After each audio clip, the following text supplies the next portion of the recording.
imagine being born with the gift of fortune telling, reading tarot from the age of 6, meeting famous stars and reading for politicians and royalty, being the best-selling author of 18 books and coming from the longest line of Romany Gypsies, the Petulengros, and also imagine designing your own tarot cards that are accessible to everyone, can be read by anyone, and are available to everyone worldwide now. Well, I can't tell you how excited I was to be granted the first interview with the Queen of the Gypsies herself.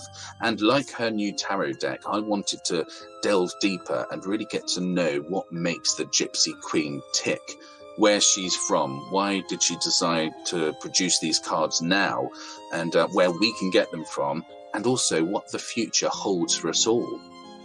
So sit back, relax, and enjoy the first interview with the amazing, intuitive, incomparable Claire Petulengro.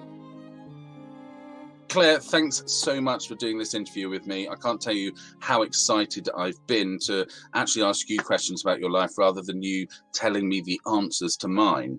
Now, I know most people know who you are, but for those who don't, could you give us like a 1-minute rundown of what your job actually entails? Okay, so my job is part of who I am. So I'm a Romany Gypsy, and that encompasses being a psychic, if you like, or being a clairvoyant, using tarot cards, reading hands, and living the Romany lifestyle.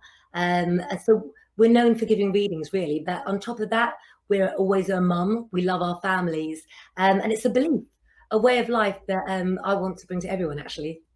Okay, talking about the way of life you want to bring to everyone, you've designed these amazing new tarot cards, which immortalizes your whole family, well, not necessarily your whole family, but lots of members of your family, which is really exciting. I've already purchased my pack, so I can't wait for it to come. But can you tell us where the idea came from and how long it's taken to come to fruition? Okay. I did see your name on the mailing list as well, so I will make sure that I sign the back of your card. Thank you. When I was a little girl, I was giving readings since I was 6, and I was sent to learn off my aunts, my uncles, and I'd go to the different places that they lived in the summertime to learn to give readings. And they all had different packs of tarot cards that they would use. And eventually my mum had a shop in Middle Street in Brighton where she'd do readings, but she had stacks and stacks of tarot cards. And I got to put them out, put the prices on them, and she let me have whatever packs I wanted. And I found myself using more than one pack to get the information that I needed. And in a way, there was no pack that encapsulated all the information, because over the years I learned tarot cards aren't just about predicting what kind of person you'll meet. They can tell you the day of the week, they can tell you the season, even the hair color, Mitch. And tarot cards go back to Babylonian times. So I went right back in my research, and I've gone back to the original way of using them. That's absolutely amazing. What I don't know much about the tarot cards, but I know that you have said that there are Easter eggs hidden in them, but I don't really understand what the Easter eggs are. Is that you talking about going deeper? Well, I didn't even know what Easter eggs were at first, but what we wanted to do is put clues on the cards. So an Easter egg, I discovered myself on this journey, it's a clue that you find. And Honey actually told me, my daughter, because in Disney clips on YouTube, they have Easter eggs from other films. And I think that's a word that's come in this latest generation. Okay. But yeah, it's a clue. So each star sign each planet, each season is affiliated with a certain tarot card, and you don't get that on tarot packs, or you might get a little bit of the information on a few. So as well as having a detailed description of what the cards means that you normally have to look up in a book, it also has a symbol such as the glyph for Aquarius or the symbol for summer that will tell you more information about what happened in the past, or what's happening now, or what will happen in your future. So they'd be, I mean, I'm a complete beginner. Would it be okay, obviously, for me to learn from them? And then, obviously, as I learn and become more confident, then I'll be able to look deeper and deeper and deeper into them. So it does have those levels. Exactly. Well, the way it worked for me is that when I was growing up, I learned tarot cards because I was around them every day. And then when I wanted to teach my own children the art of reading, we stumbled when it came to tarot cards. And the most interesting thing is that Rich, my other half, aka the Hand, he didn't know a thing about tarot cards. And he helped me with the artwork. And so together with Laura Ann Renwick, we became the Three Musketeers.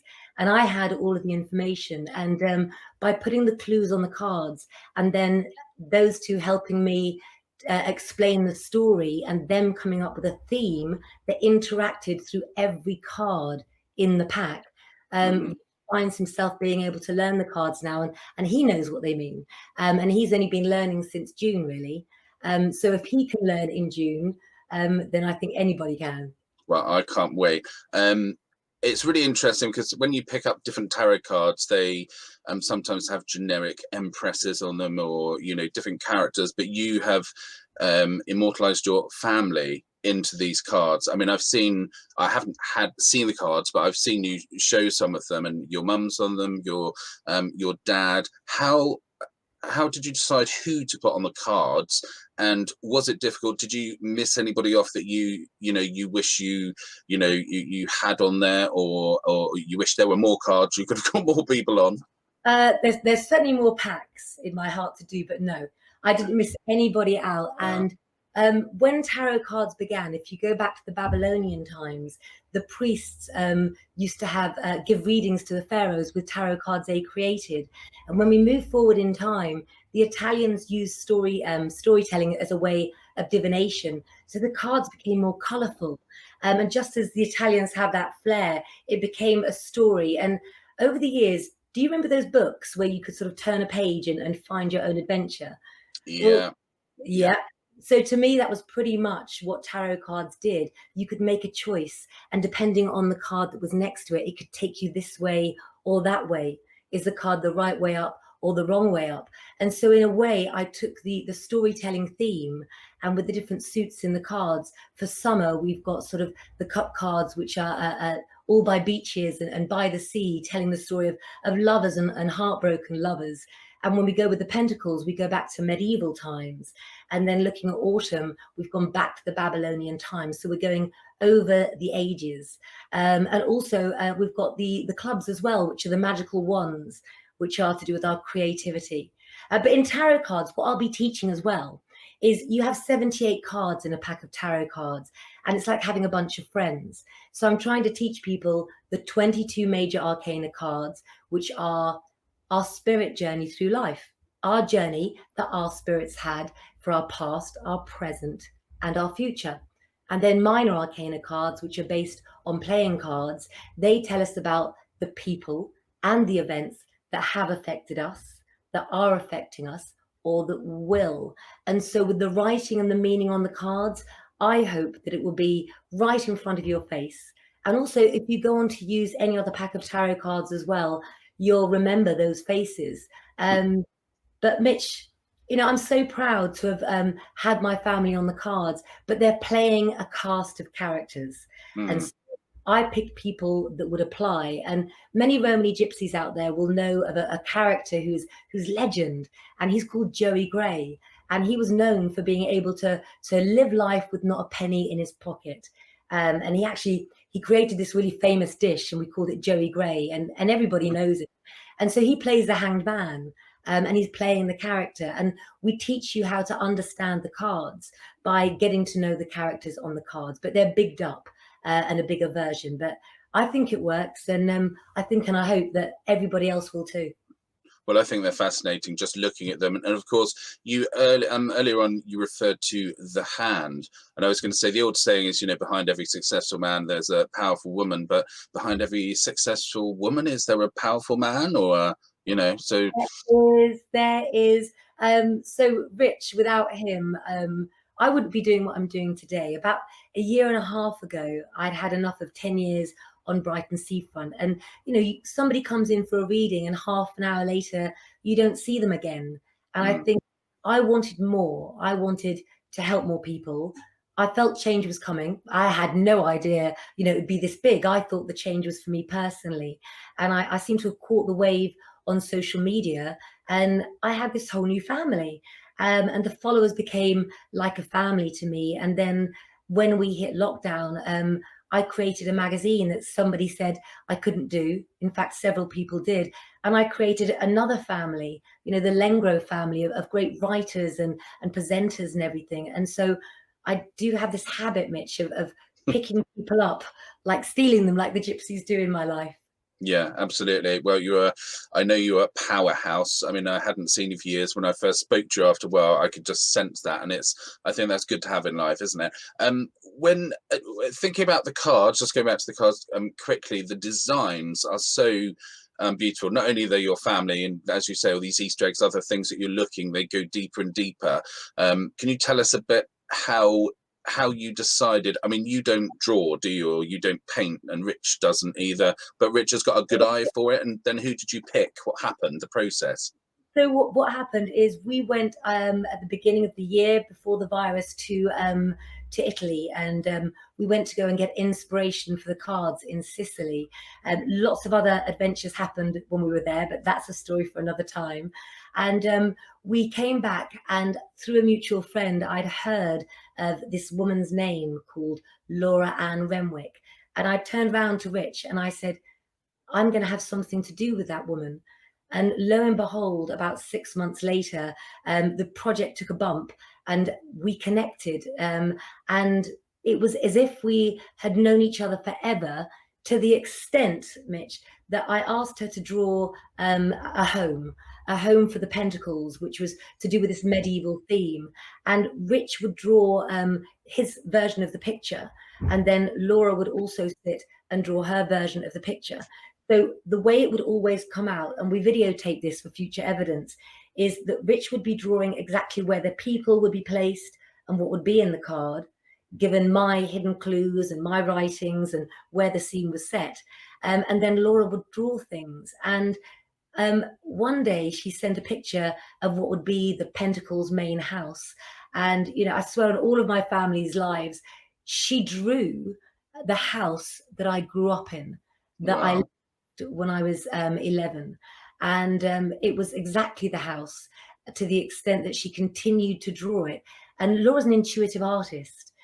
She does soul drawings, all sorts. And things that she drew that I thought and that Rich had drawn, I knew that this was a project. I knew I'd done the right thing. Well, she sounds absolutely amazing. And I've actually got a little surprise for you here, because Laura has a message for you. So watch this. So what was it like working with Claire on the Claire Petulengro Romany Gyspy Tarot cards? What was it like, you ask? Well, I suppose I dared to go where others wouldn't. I dared to stay awake, not even through all hours of the night, but through all hours of the morning too. I ate, slept, dreamt, breathed of the tarot cards.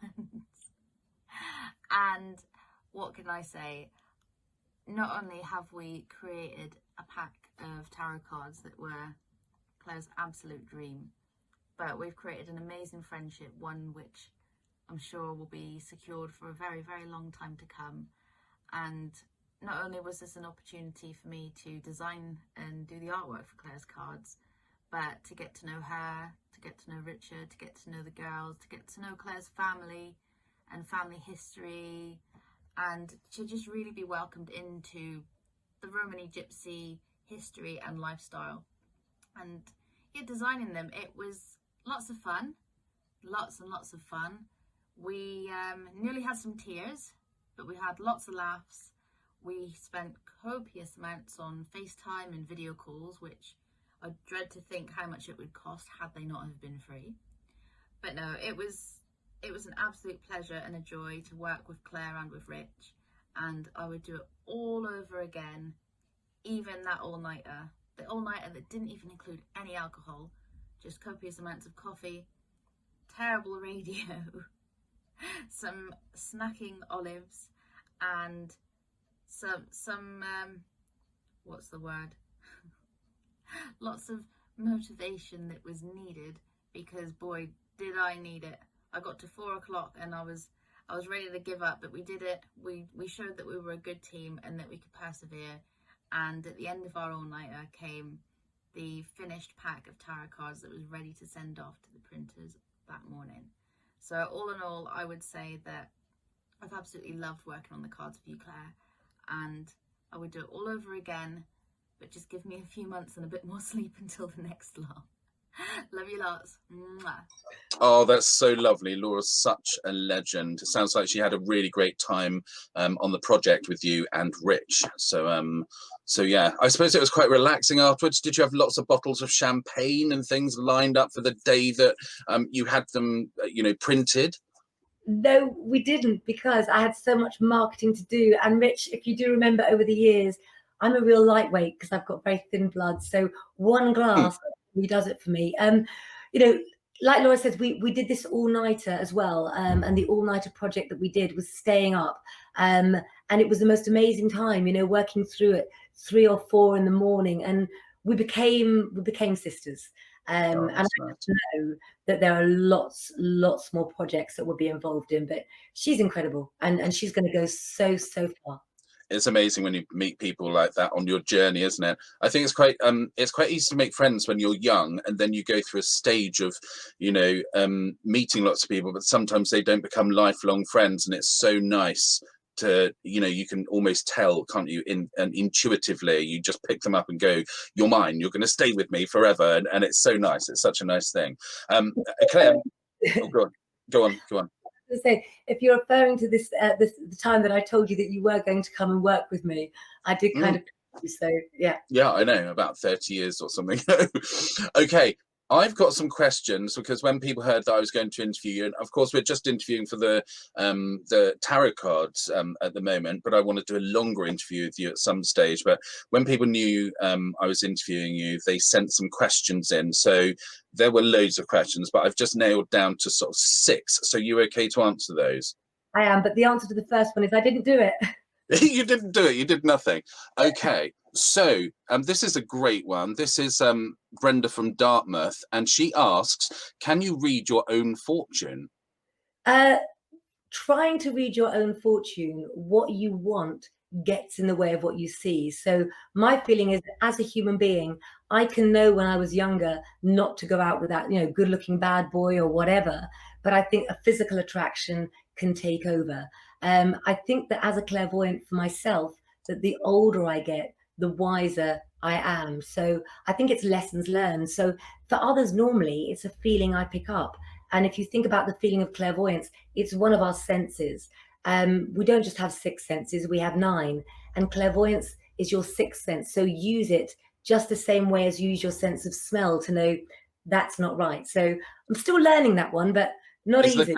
Is the clairvoyance sort of the feeling in your stomach as well? The tummy feeling, or, that whole thing? It can be all over. It can come to me in a sense of smell. Often it's a sense of danger. And so for myself, if I'm out, whether it's a case of not walking down a street I'm supposed to not answering my phone, or little things, following your feeling of what is right, gravitating towards what feels positive. And I think it's simple to apply if you begin to apply it every single time. Absolutely. Okay, moving on. We have a question here. This is from Ben. Ben says, I'm scared of learning to read the cards in case I see something I don't like. Please advise. Right. So my grandmother always said that a little knowledge is very dangerous. And that's why I did the cards, to give you all of the information on them. And I think that, if you want to learn to read hands, to read crystal balls or tarot cards, then learn properly. And my cards are designed as well that people don't realize that with the death card, it's clearing away the old to make way for the new. It's always the beginning of a new chapter. The sun will always rise. And so the cards are designed to give you the positive after the negative. It can show a downfall, but it can show you, here's how you rebuild. So it's really an affirmation and a positive way forward for the first time, I hope. Brilliant, fabulous. Here from Davina, we have, what is the difference between a fortune teller and a psychic? Oh, you see, I call myself a clairvoyant, but because I've been called so many worse things in my 59 years, a fortune teller and a psychic are kind of all lumped in together, really. But when my grandmother was traveling around with her mother, there were lots of them, lots of young adults, and it wasn't safe in the Second World War to travel around anymore. So they all split up, and all the sons and daughters went to seaside towns. So that's why you see Petulengros at seaside resorts in Brighton, Blackpool and Skegness. So we became known as fortune tellers. So I Okay. can't really separate myself from that name. But there are differences. But yeah, that we get roped in, don't we, to it all? Yeah, we all get, yeah, that whole thing. And Jenny asks, is there a psychic you look up to or who has influenced you? Ooh, when I was a young girl, I was sent to work and live with my aunties, and they all had different values. But the one I think I'm most like is my grandmother. I prayed at her knee, and she was a really good reader with a really wicked sense of humour. So yes, I live with her in my mind when I'm giving readings every Oh, single. lovely. And a couple more. So we've got, what's the spookiest thing that has ever happened to you? That's from Helen. Whether you think anything's spooky, because it's what you deal with, isn't it? So I think that since I have completed the cards, there's been so many spooky things going on around my house, but I like spooky. One of the biggest spooky things for me, Mitch, actually is I've had a fear of snakes all oh my life. right. And about a year ago now, Rich and I were invited to the VIP night at the London Tombs with our friends James Kislingbury, and they had the hugest snakes there. And I cannot tell you the feeling in my stomach that I couldn't do it, but I had to. And there was a moment there when they were on me, and we looked at each other and locked eyes, and that was definitely one of my biggest phobias overcome. So Wow. my number one. That is amazing. That's amazing. Our last question here we've got, which is very relevant actually to what we're doing, is where can we get the cards? clairepetulengro.tv, and as As if by magic. my television voice, clairepetulengro.tv. TV. Well, with that in mind, we're going to roll the advert. It's a brilliant advert that you've got, which explains about the card. So let's just have a quick watch of this.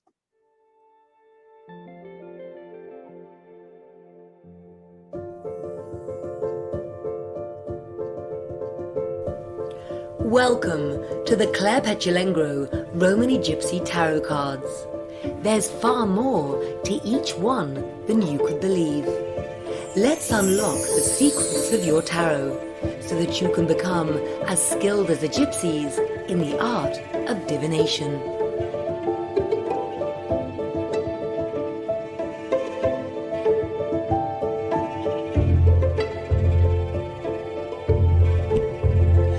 Full of Romany Gypsy history, secret clues, and much more, this pack dares to go deeper than any tarot pack has gone before.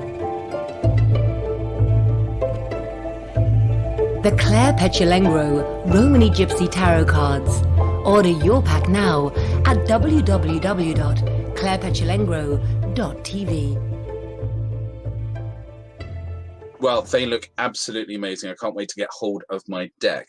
Claire, thanks so much for joining me today and talking about the deck and your ancestry. It's been really exciting.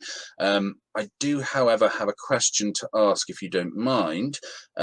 Is every guest I ever interview, whoever across the spectrum from the theatre to TV to clairvoyancy to everything, I ask if they won't mind doing a quick fire question round. And there's no waffling involved. You have to literally say what comes to your head straight away.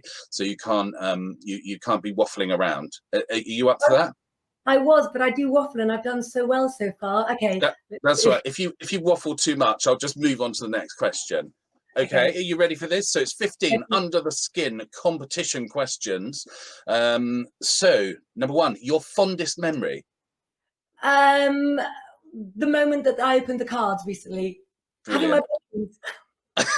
Having your what? Your babies? Sorry, kids. Yeah. Yeah, I Okay. love you. Had to add that one in. Your favorite chocolate bar?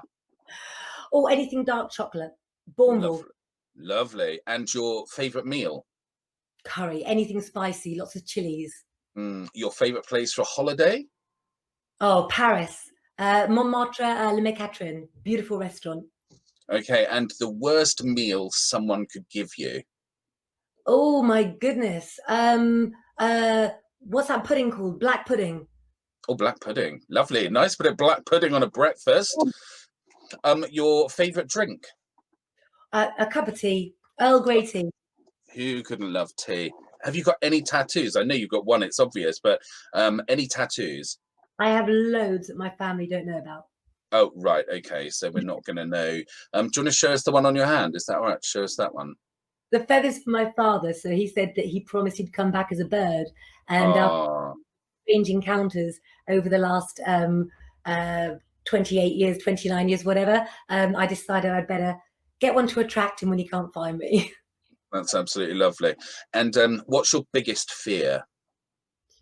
Oh, heights, but I have tried to conquer it, and I have been across a very high bridge in China, but it's still really, I still get great palpitations. Mine is exactly the same. It feels like my legs are falling away from me. It's horrendous if I'm driving. Anyway, we can talk about that at another time. I shouldn't be rambling now. What's your favorite song? Oh, my favorite song, anything by Frank Sinatra, Billie Holiday, my favorites. Take a Lovely. pick. Lovely. Your favorite film? Really strange. It's a film that was a stage play called Closer with Jude Law and Natalie Portman and Julia Roberts and Clive Owen. It's quite dark, but yeah, I've got strange taste in films, Mitch. No, brilliant, brilliant. And what age did you leave home? I left home at 19 to go and live in New York City for 3 years. Wow, New York City. Well, that's another story, isn't it? We can keep guessing about New York City. What car do you drive? I've not been allowed to drive by my family for 10 years because I try to multitask. And so I have a chauffeur and his name is Richard. That is brilliant. So I won't tell you why they banned you. You know, yes, that's another story, I suppose. And what's your best? What's your best quality? Oh, my sense of humor. You've always got to laugh. Absolutely brilliant. Your favorite actress? Um, Toss up between Veronica Lake and Natalie Portman again. Nice. And your favorite actor? Cary Grant. I'm Oh, old. lovely. Sorry. The old classics, Cary Grant, Dirk Bogarde, all those lovely people, Gregory Peck. We're showing our age now. Showing our age now. Gregory after Gregory Peck. So you can see, Mitch, the era I came from and the people my mum was mixing with. You know, I should be back in that era. Classy ladies, you see. Okay, that was your under the skin. See, you didn't waffle. You managed to actually answer those questions without waffling on, and perfect. Well done. See, you learned a lesson today. You can actually do it. 15 questions. That was only about 2 minutes. Your last one, which I really love. I know it's done by a lot of people, but it's dinner guests. You know, so living or not living anymore. You have 4 dinner guests you can invite to dinner. Who would they be? Oh, okay. Nostradamus would be one. Wow. Yeah. Predictions and really study what he's looked at for the future. Amazing person. Going sort of Marilyn Monroe. She was my hero when I was growing up. I love her rags to riches story. I think she was highly intelligent. She was, same star sign as Rich. So I think, I love people like that, brain thinkers. Xavier Petulengro, the king of the Gypsies, who's on my cards. I would love to go and sort of talk rock Romany's and have Petulengro with him. I'd have a chat in Romany's and have a cup of tea. Did you?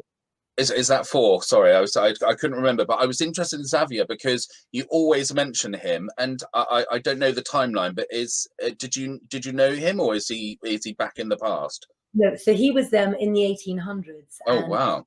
The Gypsies were such a secret race. The thing I loved about Xavier is he did first what I'm doing now. He let the writer George Burroughs in the 1800s live with him and the Gypsies and write books about the secret people. And so by me unlocking the secrets of the cards and astrology and the Gypsies and the interlinking, I'm kind of following his path. So I would just like to say to him, how am I doing? Well, I think you're doing brilliantly. Not that I'm Xavier, but I'm sure he would think you are as well. Now, before you go, one last thing. It's not another question thing, but what's happening with the pandemic and everything like that, and the current situation? Do you have any predictions for us going forward? Yes, I do. I have trained at my grandmother's knee, my mother's knee, and I've been through many situations where the world hasn't been right. And I've seen people at their lowest, and I've seen them come through bigger and better than before. So I want to help people bring out the positive in them, to believe in themselves, and to make a better planet, a better world. And so it's about teaching people to communicate with themselves. That's Brilliant. Well, Claire. Well, Claire Petulengro, thank you so much for your time, and I wish you all the luck. I don't think you'll need it, because I think everyone would be after them with the Claire Petulengro Romany Gyspy Tarot cards. It's almost a tongue twister. I absolutely love it. And thank you so much, and good luck with it, and have a brilliant rest of your day. Thank you. Well, isn't she an absolute scream? That was really lovely talking to Claire there. So, as I say, I can't wait for my pack to arrive. I know you're all shouting at the screen saying, like, what was the web address? Where can I get it from? So that's all coming after here. So just carry on watching the credits and you will see. So until next time.